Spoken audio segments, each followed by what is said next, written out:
दर्शन और शिक्षा में आज हम लोग देखेंगे पाश्चात्य दार्शनिक प्लेटो के शिक्षा संबंधी विचार, जो बीपीएससी प्रधानाध्यापक के पाठ्यक्रम में हाईलाइट करके रखा। प्लेटो के अनुसार शिक्षा वह सर्वप्रथम तथा सर्व सुंदर वस्तु है जो सर्वोत्तम व्यक्ति प्राप्त कर सकते हैं। यानी उन्होंने व्यक्ति विशेष पर बल दिया है कि शिक्षा सभी के बलबूते की चीज नहीं है। एक सर्वोत्तम व्यक्ति यदि बनना है तो शिक्षा ही वह सुंदर और सर्वोत्तम वस्तु है। इनके अनुसार शिक्षा का क्या अर्थ है? प्लेटो के अनुसार शिक्षा एक प्रकार का प्रयत्न है, एक कोशिश है जो प्रौढ़ व्यक्ति बालकों की उन्नति के लिए कहते हैं। प्रौढ़ व्यक्ति बालकों को कहते हैं कि तुम उन्नति करना है, तुम यह कोशिश करो। प्लेटो के विचार से शिक्षा सत्यम शिवम सुंदरम की प्राप्ति का साधन है। प्लेटो का वास्तविक विचार है कि शिक्षा से मेरा तात्पर्य उस प्रशिक्षण से है जो बालकों में सद्गुणों की आरंभिक मूल प्रवृत्तियों के विकास हेतु दिया जाता है। शिक्षा बालकों को घृणा करने वाली वस्तुओं से घृणा करना सिखाती है तथा प्रिय से प्रेम करना सिखाती है। एक अन्य जगह प्लेटो ने लिखा है कि शिक्षा शरीर और आत्मा की सभी पूर्णता जिसके लिए वह उपयुक्त है देने में पाई जाती है। प्लेटो ने शिक्षा को सामाजिक तथा वैयक्तिक दोनों प्रकार की प्रक्रिया माना है। वह शिक्षा द्वारा व्यक्तियों में पूर्णता लाना चाहता है। प्लेटो के विचार से न्याय दर्शन आदर्श का एक आवश्यक गुण है। न्याय रक्षा करना व्यक्तियों का कर्तव्य है। ये तभी संभव है जब तीनों वर्गों को उचित शिक्षा दी जाए। अतएव उसने तीनों वर्गों की शिक्षा पर बल दिया, जिसने कि वे अपने कर्तव्यों को समझ सके और उन्हें पूर्ण कर सके। प्लेटो ने अपनी शिक्षा योजना में संरक्षक एवं सैनिक वर्ग की शिक्षा को अति आवश्यक बताया और व्यवसायी वर्गों की शिक्षा पर अधिक विचार नहीं किया। मतलब उनका सोच था कि जो संरक्षक हैं, जो गवर्नमेंट है और जो सैनिक है, उनको अपेक्षाकृत अधिक शिक्षित होने की आवश्यकता है। शिक्षा की अनिवार्यता पर उन्होंने क्या बल दिया? तो प्लेटो के विचार से व्यक्ति तथा समाज की उन्नति शिक्षा द्वारा होती है, इसलिए शिक्षा सबके लिए आवश्यक है। समाज को चाहिए कि वह सभी बालकों की शिक्षा की उचित व्यवस्था करे। प्लेटो ने इस तथ्य को स्पष्ट करते हुए लिखा कि बालक शिक्षालय में केवल माता पिता की प्रसन्नता के लिए ही नहीं जाएंगे, बल्कि वे भी प्रसन्न हो तो भी उनकी अनिवार्य शिक्षा होगी। शिक्षार्थी राज्य के समझे जाएंगे, न कि अपने माता पिता के। यानी राज्य का समुचित विकास करना है तो अपने क्षेत्र के बालकों को शिक्षित करना आवश्यक होगा। स्त्री शिक्षा के प्रति इनके क्या विचार थे? प्लेटो ने स्त्री और पुरुषों की प्रवृत्तियों में किसी प्रकार का भेद नहीं माना है। वे स्त्रियों को भी पुरुषों के समान ही कठोर शिक्षा देना चाहते थे। इसलिए उसने वर्ग विभाजन के समय महिलाओं को अलग नहीं किया और उन्हें भी श्रमिक, सैनिक और दार्शनिक तथा शासन वर्ग में विभाजित किया। वे स्त्रियों को गृहस्थी, बच्चों का लालन पालन आदि के संकुचित क्षेत्र में नहीं बांधना चाहते थे। प्लेटो आजीवन अविवाहित ही रहे, अतः स्त्रियों को पुरुषों के समान समझते रहे। वे उनकी आवश्यकताओं, आदतों और इच्छाओं से अपरिचित थे। प्लेटो के अनुसार जो स्त्रियां दर्शन या युद्ध में दक्ष प्रमाणित थी, उनको संरक्षक या सैनिक वर्ग में स्थान मिले। इस तथ्य पर प्रकाश डालते हुए प्लेटो ने लिखा है कि तुम्हें यह धारणा न बना लेनी चाहिए कि जो कुछ केवल पुरुषों पर लागू होता है एवं स्त्रियों के लिए नहीं, जहां तक उनके स्वभाव ग्रहण कर सकते। यानी पुरुष और स्त्रियों को नहीं समझते थे। उनको लगता था कि कोई स्त्री अगर बदमाश है, वो सैनिक बनने लायक है, तो सैनिक उसको शामिल हो जाना चाहिए। बहुत अच्छी बात थी, कम से कम योग्य व्यक्ति हिसाब से शामिल होंगे अगर ऐसा किया जाए। अब शिक्षा के उद्देश्य क्या थे? प्लेटो आदर्शवादी दार्शनिक थे, अतः शिक्षा के उद्देश्य के संबंध में उनके विचार अन्य आदर्शवादी दार्शनिकों को ही भांति थे। सबसे पहला विचार था, उद्देश्य था कि शाश्वत मूल्यों की उन्नति हो। इनका उद्देश्य शाश्वत मूल्यों जो सत्यम शिवम सुंदरम की प्राप्ति है, क्योंकि उनकी प्राप्ति ईश्वर की प्राप्ति। उनका कथन है कि शिक्षा का अर्थ बालक की नैसर्गिक प्रवृत्तियों को अच्छी आदतों में लगा देने से समझता हूँ। जब तक उसे दुख, सुख मित्रता और घृणा भाव का भंग, भली भांति ज्ञान न हो। शिक्षा के फलस्वरूप विवेक की प्राप्ति पर बालकों को संसार के विभिन्न वस्तुओं और आत्मा में सामंजस्य का अनुभव करता है। प्लेटो का विचार था, शिक्षा का उद्देश्य एक ऐसा जीवन निर्माण होना चाहिए जो सौंदर्य का जीवन हो, न्याय का जीवन हो, प्रेम का जीवन हो।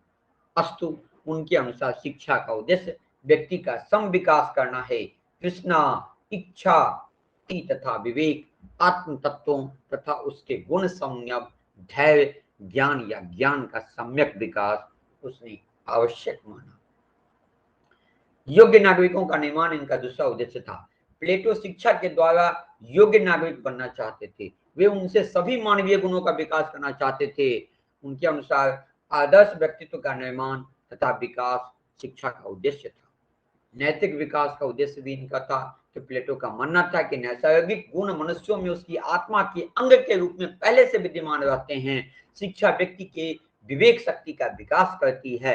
व्यक्ति अपनी विकसित तर्क या विवेक द्वारा उचित अनुचित का निर्णय कर लेता है।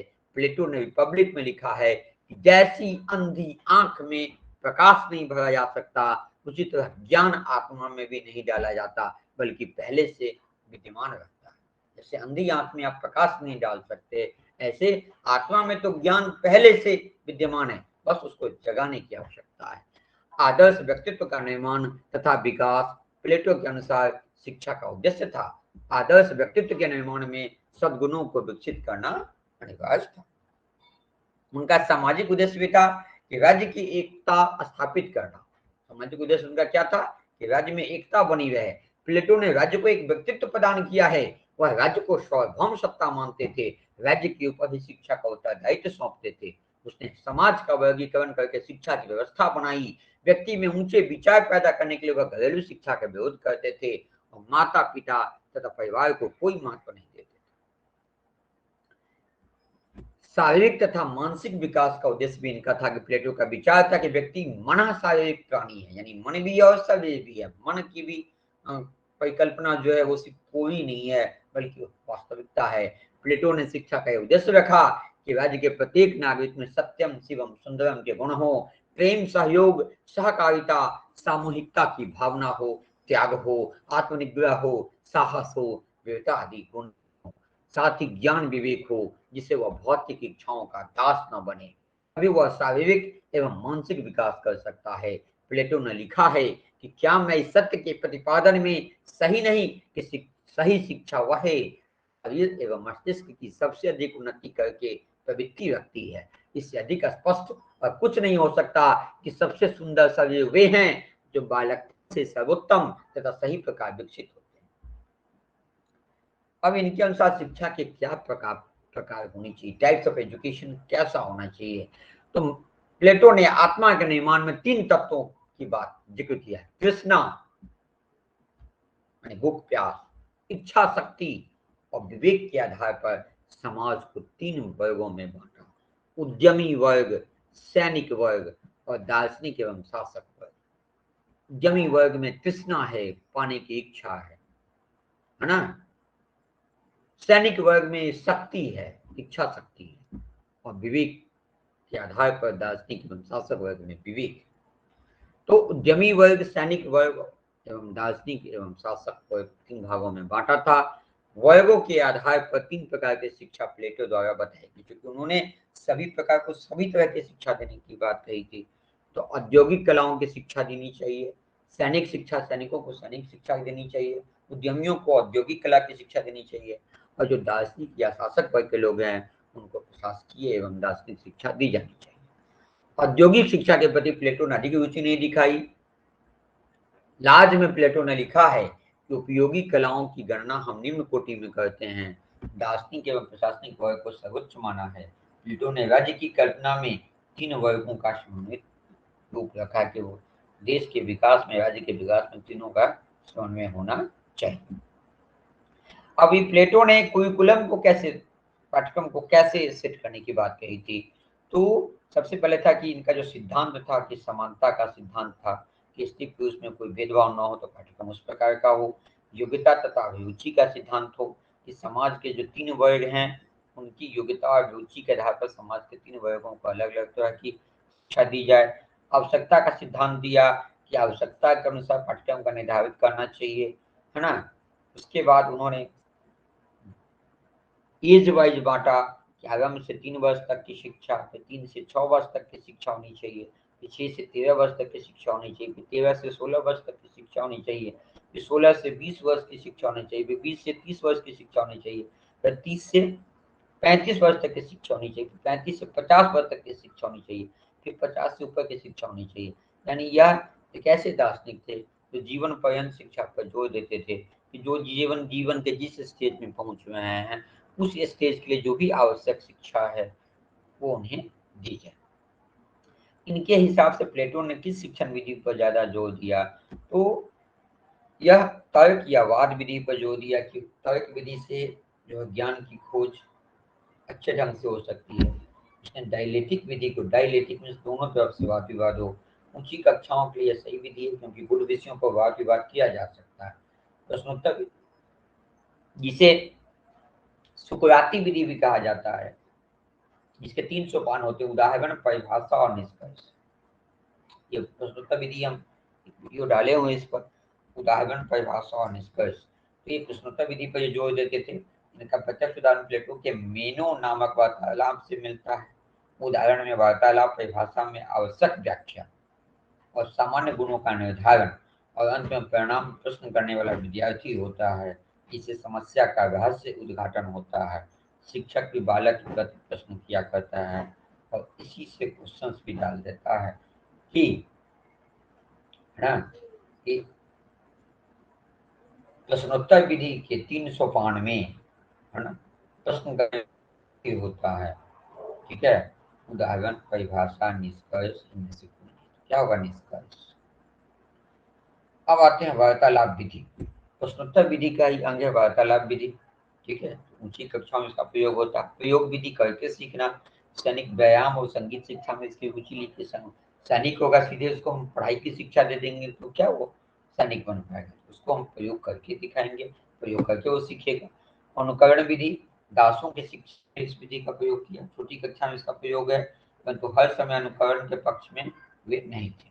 स्वाध्याय विधि, इस विधि का प्रयोग 50 वर्ष से ऊपर के लोगों के लिए उन्होंने कहा कि 50 वर्ष से ऊपर के लोग दर्शन, मनोविज्ञान, तर्कशास्त्र का अध्ययन और उसका चिंतन करें और उस पर अनुसंधान करें। 50 वर्ष से ऊपर का व्यक्ति बैठ के इधर उधर दिमाग नहीं लगाए, बल्कि अध्ययन करके कुछ चिंतन करे, कुछ खोज करे। प्लेटो के अनुसार अनुशासन, डिसिप्लिन को उन्होंने काफी जोर दिया क्योंकि डिसिप्लिन से आत्मानुभूति को प्राप्त कर सकता है। तो शिक्षक का कर्तव्य है कि बालक को उच्च आदर्श से प्रभावित करके उसमें अनुशासन की भावना जागृत करे, उनकी अभिरुचियों का ज्ञान प्राप्त करके उन्हें प्रेम और सहानुभूति पर नियंत्रण रखे। और प्लेटो के अनुसार शिक्षक तथा शिक्षालय, शिक्षा, शिक्षक और शिक्षालय में क्या संबंध थे, तो प्लेटो ने अपने गुरु सुकरात की भांति, सुकरात प्लेटो के गुरु थे, घूम कर शिक्षा देना ठीक नहीं समझा। उसने एकेडमी की स्थापना की जो गुरुकुल या आश्रम के समान था। वो एक निश्चित स्थान पर शिक्षा देने के पक्ष में थे। एकेडमिक एक सुव्यवस्थित तथा सुसज्जित संस्था थी। प्लेटो के अनुसार विद्यालय ऐसे स्थल है जहाँ ढंग से मनुष्य की आत्मा का विकास होता है। उसने जन्म से लेकर मृत्यु तक विभिन्न प्रकार के विद्यालयों की कल्पना की। ठीक है, सुविटेंडेंट 50 वर्ष से अधिक आयु का व्यक्ति तथा 50 वर्ष के लिए नियुक्ति। शिक्षक के लिए प्लेटो ने अलग से कुछ नहीं लिखा, परंतु मतलब जो सुविटेंडेंट होंगे विद्यालय के 50 वर्ष से ऊपर के आयु के व्यक्ति, है ना, और उनकी नियुक्ति 5 वर्ष के लिए। तो स्वयं के गुणों आदर्शों के आधार पर शिक्षक के गुणों को माना तथा समाज में उसे उच्च स्थान दिया है तथा दार्शनिक को ही शिक्षक का स्थान दिया है। प्लेटो ने प्रकृतिवादियों की भांति शिक्षक की आवश्यकता का विरोध नहीं किया, बल्कि शिक्षा में शिक्षक का स्थान महत्वपूर्ण मानते हैं क्योंकि शिक्षक अपने आदर्शों से बालक को प्रभावित करते हैं तथा उसका पथ प्रदर्शन करते हैं। जीवन के लक्ष्यों, शाश्वत सत्यों तथा मूल्यों को प्राप्त कराने के लिए उसे स्फूर्ति तथा प्रेरणा प्रदान करते हैं। बालक के लिए एक आध्यात्मिक वातावरण की रचना करते हैं, आध्यात्मिक विकास हो सके और वह अपनी आदर्श अवस्था को प्राप्त कर सके। ये थे प्लेटो के शिक्षा संबंधी विचार। इस एक प्रश्न तो आने ही आने हैं, अगले वीडियो में हम लोग देखेंगे रूसो की शैक्षिक विचारधारा है, उसके संबंध में डिटेल स्टडी करेंगे।